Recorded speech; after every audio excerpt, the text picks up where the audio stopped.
By name, I'm Honorable Twahira Segirinya,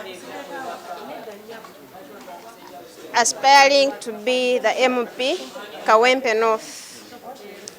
I take this opportunity to thank everyone that was there for us during the hard time when we lost our beloved husband. And I wish to introduce myself as one of the candidates who are coming up for the MP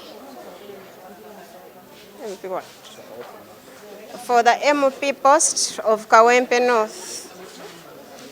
And I'm going to work hand in hand to make sure that I fulfill all the obligations that my husband left without completing. For example, there was Segi Box and Kawempe North Hospital. I wish to inform you that all in all, we have to set back the hospital and we shall name it the late Honorable Muhammad Referral Hospital. Through friends who are here and outside the country, I'm very sure we are going to complete that project. I carried this book because it contains everything, every procedure that the late Honorable had written to make sure that the Kawempe North constituency moves forward. So I'm going to make sure that everything in this book is going to be fulfilled in its specific time. I wish to join all groups, politically, socially, and economically. So, as a person, Kawempe North consists of different people. So my mind is just on those very people, not necessarily on parties, but I want everyone in the constituency to benefit. My fellow widows joined me because they looked at me with potential and ability to take care of the orphans and other people, because there are very many orphans in the constituency, there are very many people who need help, there are very many people in the constituency who need advice. So as a mother, I'm capable of doing everything. I'm capable of uniting the constituency without fear or favor. Kuva lwe nafuna ekirowoozo era neneekakasa nti ngenda kujja, simusinkanangako, nkola nkanze nga nnumirirwa Abanakawempe, Banamwandu, Bamulekwa n'abantu ba bulijjo bano be tubeeramu, kuba nange ndi muntu wa wansi nnyo era nange ndi mulonze mu Kawempe North. Gy'ensonga lwaki nja kubeera nnyo mu bantu bano aba wansi nnyo nga benjagala nfune enjero gye mbasitula tutuuke ku kye twagala. Puroguramu yonna omubaka gye yali atambulirako okutwala Kawempe North mu maaso. Ate mpulira waliwo abalala abalina disiki. Kakati omubaka teyasosolanga, yayagalizanga buli muntu yenna, era yayagalanga buli muntu yenna abeere nga amusitula. Sisobola kumuwakanya nti talina, naye nga buli muntu yenna asobola kukola ekirungi kuva mu ekyo kye yeewulira mu mutima. Era nze nk'omuntu mbasuubiza sijja kubivaamu era nja kukola ekyetaagisa. Ku nsonga y'omuyambi, nze nka maama ntandikidde wansi nga nsinziira ku mbeera bannange bamaama b'abaana abalala gye bayitiramu.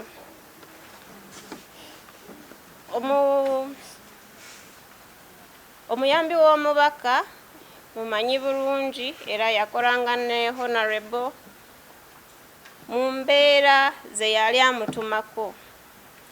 Ate nange oluusi natambulanga naye nga tugenze mu field nga omubaka atusindise. Naye ate oyo mba muyita ke mutabani wange. Kakati simanyi bulungi yenko omuntu kyalowooza mwe nk'abalonze mwandirowoozeza nti maama n'omwana ani eyandikutte ekintu bulungi era ng'akitegeera bulungi.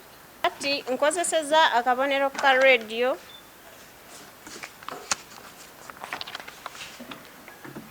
ekibuuzo kibadde nti lwaki sijidde mu kibiina omugenzi kye yalimu ekya NUP.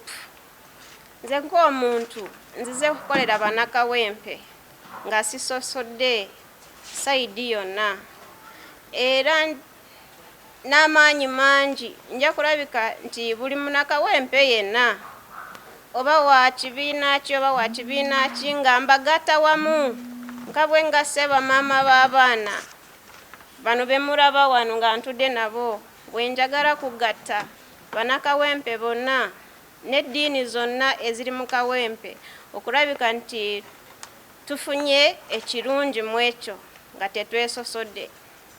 Naye nsaba abo bonna abasobola kutukwasizaako okulaba nti emirimu gino egyali gisigaddewo nagyo tugimaliriza bulungi, tubasaba mututuukirire.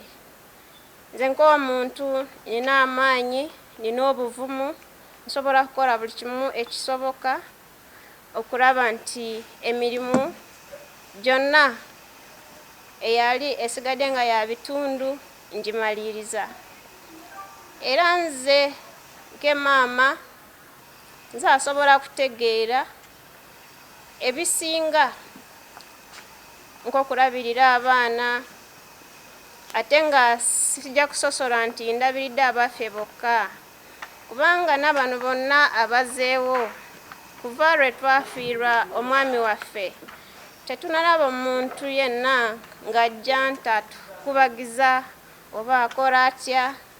Kakati nange nenfuna amaanyi nengamba bwe mba nsituse nenzijja mba ntegeera bulungi ekintu kyonna kyengenda kukola olw'abaana baffe n'abaana bali ebweru mu constituency nga nsobola kukikola bulungi. Era bannakawempe mwenna nsaba obuwagizi bwammwe, mbasuubiza buli kimu nga bwe yakireka mu kitabo kino nja kukituukiriza mu budde bwakyo. Amannya yenze Twahira Akandinda, omu ku bannamwandu b'omugenzi Honorable Segirinya Muhammad. Olwaleero twegase wamu ke bamaama b'abaana nga tweyanza buli muntu yenna eyatubeererawo lwe twafiirwa Honorable Segirinya Muhammad.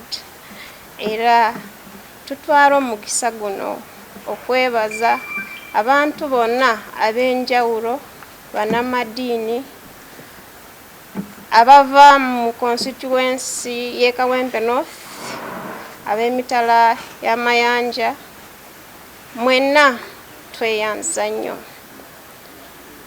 Ekindeese leero ntwala omukisa guno okutegeeza bannakawempe n'abantu abalala nti ngenda kutuula mu ntebe y'omubaka gy'abaddemu ku lw'ensonga nti nze nke maama nze asobola kutegeera ebintu ebisinga bye yali aleseewo era nga kutte ekitabo kino kikaddekadde naye nga kirimu enteekateeka yonna gye yali awandiise nga bw'agenda kutwala mu constituency ebbanga lyonna lyagenda kubeerawo. Era nke maama ngatta bamulekwa bonna, bannakawempe, abakyala abali mu butale, mwenna ntegeera bulungi embeera gye muyitamu kuba nange gye mpitamu mu budde buno, era mbasuubiza bwe muba nga mumpadde amaanyi nga mumpadde akaluulu, nja kugenda mu maaso nga nkola buli kimu nga mmaliriza emirimu gyonna egiri mu kitabo kino kyembalaze Honorable gy'alese katamaliriza. Mulimu abakyala ab'omu butale abaali beetaaga obuyambi, basuubiza nti nja kukola buli kimu ekisoboka okulaba nti emirimu gyammwe gigenda mu maaso. Mulimu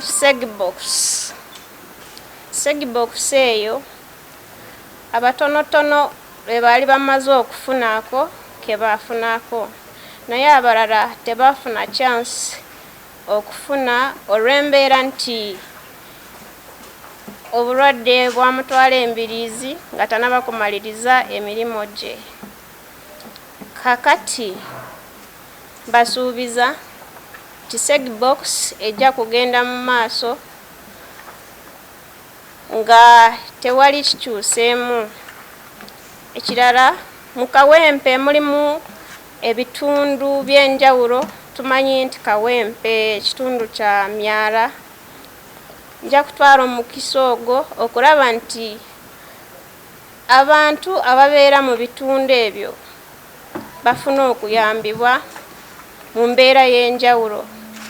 Abasinga tumanyi tebalina mirimu, mulimu abavubuka, mulimu bakateeyamba, mulimu abaana abato abeetaaga okusoma. Era nga bwe ngenda kukwasaganya bano bamulekwa abasigaddewo, bwenja okukola nga ndabirira n'abaana abalala b'omu constituency. Tetulina kingi nnyo, sisobola kubasuubiza nnyo nti nina ssente mpitirivu, naye nga nsobola kukola mobilization nga mpitira mu mikwano gya Honorable oba mikwano gyaffe egyali gisinga okutuwa obuyambi nga giva ebweru, ne tusobola kuzaako eddwaliro, era mbasuubiza eddwaliro tugenda kulizaako tulituume the late Honorable Segirinya Referral Hospital, era nga ligenda kuba mu Kawempe constituency.